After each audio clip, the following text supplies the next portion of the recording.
তারপর এখান থেকে আমি ফিতা দিয়ে মাপতে পারি আগে, সমস্যা নেই। সেন্টিমিটারে মাপতে হবে,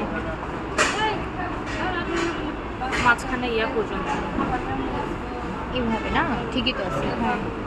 দেন তারপরে হচ্ছে এখানে সেকেন্ড ইয়াটা দেখে এদিক থেকে আচ্ছা, এখন হচ্ছে পালপেবল পিট। পালপেবল পিটটা হচ্ছে এখান থেকে সেকেন্ড। তারপর হচ্ছে লেফট প্যারাস্টানাল লিপ, এটা হচ্ছে মিড বরাবর এইখানে জাস্ট এইভাবে।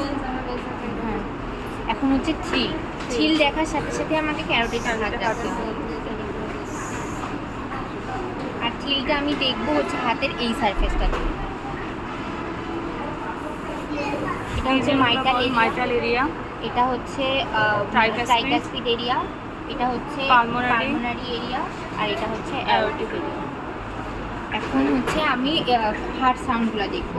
হার্ট সাউন্ডগুলো মানে এটা পালপেশন শেষ, এখন হচ্ছে অসকালটেশন। অসকালটেশন দেখার জন্য আমি হার্ট সাউন্ড দেখবো, আর সেখানে আমাকে ক্যারোটিডে সবসময় হাত রাখতে হবে।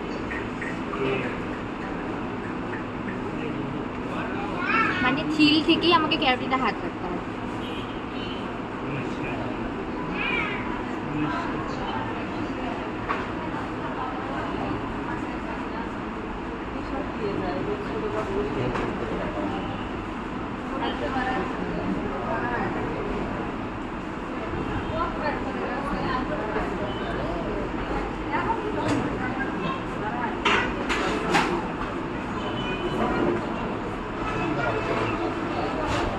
ছয়টা জায়গা আগে দেখবি না? চারটে মাইটাল এরিয়া দেখলাম, তারপর হচ্ছে তোর এটা কি বলে ট্রাইকাসপিড, দেন হচ্ছে পালমোনারি অ্যাওরটিক। এটা দেখার পর এখন আমি হচ্ছে মারমার দেখবো। মারমার দেখবো হচ্ছে মাইটাল রিগার্জিটেশন। মেনলি মাইটাল রিগার্জিটেশনের মারমারটা এক্সিলাতে রেডিয়েট করে, এই জন্য মাইটাল এরিয়াতেও দেখা যায়, কিন্তু আমি যদি ভালো মতো শুনতে চাই সেটা আমি ইয়াতে দেখবো। এটা হচ্ছে মাইটাল রিগার্জিটেশন আর হচ্ছে অ্যাওরটিক স্টেনোসিসের মারমার, তখন আমি এটা ওখানে দেখবো। ক্যারোটিডটা হাত থাকবে।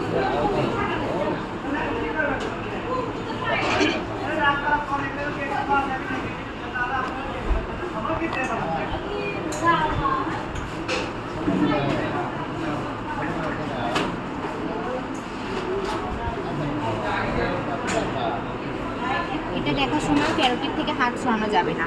এরপরে আমাকে দুটো মেনুভার করতে হবে, সেটা হচ্ছে মাইটাল স্টেনোসিসের মেনুভার, আর একটা হচ্ছে ট্রাইকাসপিড রিগার্জিটেশনের মেনুভার। মাইটাল স্টেনোসিসের মেনুভার আমি বেল দিয়ে করব, আর এটা সবচেয়ে ভালো শোনা যায় লেফট ল্যাটারাল পজিশন আর হচ্ছে নিঃশ্বাস ছাড়ার ধরে রাখার সময়। এই জন্য ওনাকে বলতে হবে যে আপনি নিঃশ্বাস ছেড়ে দিয়ে ছেড়ে দিয়ে ধরে রাখুন। মাইটাল এরিয়াতে দেখবো বেল দিয়ে। বাবা একটু ওই পাশে ঘুরে কাত হয়ে নিঃশ্বাস নিয়ে ছাড়ে, মানে নিঃশ্বাস নিয়ে ধরে রাখবে ভাই।